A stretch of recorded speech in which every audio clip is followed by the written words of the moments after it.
How important is it to include God in your plans? How important is it to include God in your future? Very important. And according to the book of James, and we just went over this last night in our community group, small group, life group, whatever it is you call your group, we call ours community groups. Very important. And check out what James says in chapter 4, verses 13 to 17. Now listen, you who say, today or tomorrow, we will go to this or that city, spend a year there, carry on business, and make money. Why?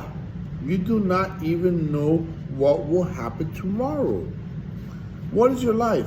You are a mist that appears for a little while and then vanishes. Instead, you ought to say, and we all need to start including this in our conversations. We all need to start including this in our plans. If it is the Lord's will, we will live and do this or do that. As it is, you boast in your arrogant schemes. Arrogant, or you can call it pride, same thing. All such boasting is evil. If anyone then knows the good they ought to do and doesn't do it, it is sin for them. And it's funny, I made that mistake once. I remember when I took my family from Florida to Georgia, I said I will never ever go back to Florida.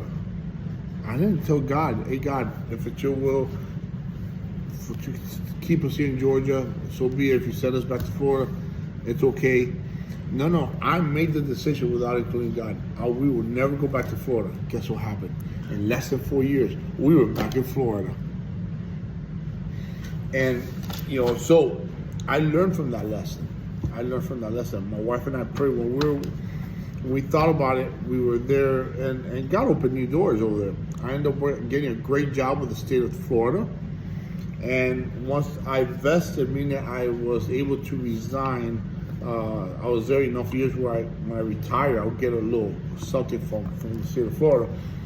I told my wife, babe, let's start praying. I would like to leave Florida already. We prayed about it, and God opened the door here in Texas, with the state of Texas. I got a great job with the state of Texas. If tomorrow, if it's God's will for me to go back to Florida, our daughter lives in Florida. Our daughter's getting married next month in Florida. Congratulations, baby.